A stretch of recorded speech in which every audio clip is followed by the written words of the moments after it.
ایک نوجوان لڑکا ہے جس کا نام ابو کنصافہ ہے۔ بکریاں چراتا ہے اور اپنی خالہ کے ہاں قیام پذیر ہے۔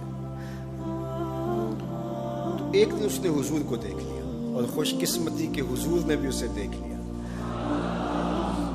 تیری پہلی نظر کا وار توبہ، دل اب تک دعائیں دے رہا ہے۔ تو اب اس کو سب بکریاں بھول گئی۔ وہ بکریاں لاتا ہے اور چراگاہ میں چھوڑتا ہے اور آ کے حضور کی مجلس میں بیٹھ جائے گا۔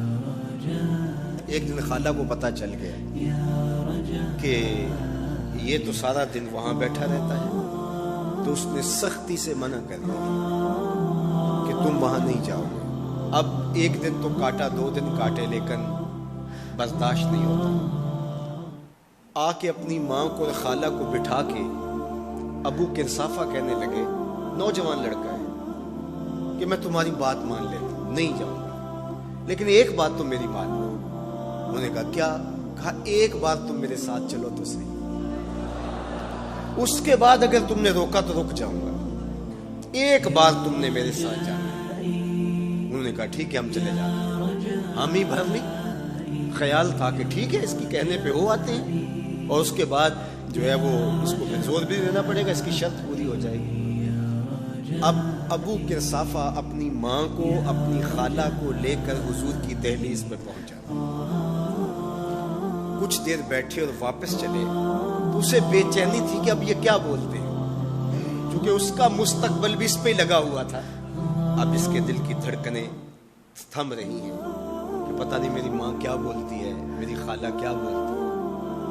تو ابو کنصافہ کی خالہ نے بول کے کہا ما رأینا مثل ھذا الرجل، زندگی میں ایسا سونا بندہ دیکھا ہی نہیں۔ لکھاں لوگ آئے زمانے تے، محبوب خدا جیا کوئی نہیں۔ لکھاں لوگ آئے زمانے تے، محبوب خدا جیا کوئی نہیں۔ لکھاں سونے بن بن بیندے نے، او دی خاک پا جیا کوئی نہیں۔ او دی خاک پا جیا۔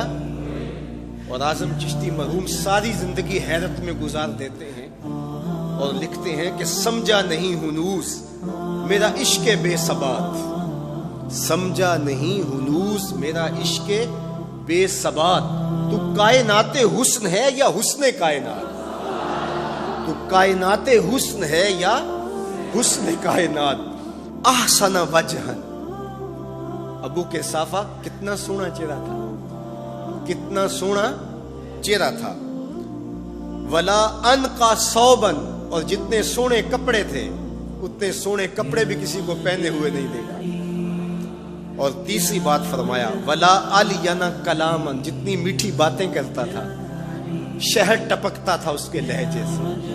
اللہ اکبر، اس کے لہجے سے شہد ٹپکتا تھا۔ تینو سینے دی میں ٹھنڈ آکھاں، شہد گلاب تے کھنڈ آکھاں، تینو نبیاں دا میں لاڑا آکھاں، تیرے ہجر دے وچ میں ہاڑا آکھاں۔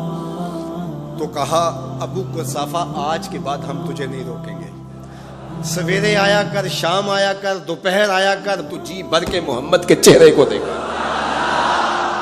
مکھ چند بدر شاہ، متھے چمک دی لاٹ نورانی، کالی زلف تے اکھ، مخمور رکھی ہن مد بھریاں۔ دو ابرو کوس مثال دسن، دو ابرو کوس جیتی نوک مجا دے تیر چھٹن، لباں سرخ آنکھاں کے لال یمن، چٹے دند موتی دیاں ہن کریاں۔ سبحان اللہ ما اجمل کا، ما احسن کا، ما اکمل کا۔ کتھے مہر علی، کتھے تیری ثنا، مشتاق اکھیں کتھے جا لڑی۔ اللہ اکبر۔ ابو کنصافہ کی خالہ پہلے تو وہ کہتی تھی جاتا کیوں ہے، اب اس کی اپنی کہانی۔ سودا لینے کے لیے بازار گئے، ہاتھ اس کے بکے جس کے خریدار گئے۔ اللہ اکبر۔ کہا کہ اتنا سونا کلام کرنے والا بھی میں نے آج تک نہیں دیکھا۔ پھر کہا ابو کنصافہ کیا کہوں، لگتا تھا اس کے چہرے میں سورج گھوم رہا ہے، ایسا حسین تھا، ایسا سونا تھا۔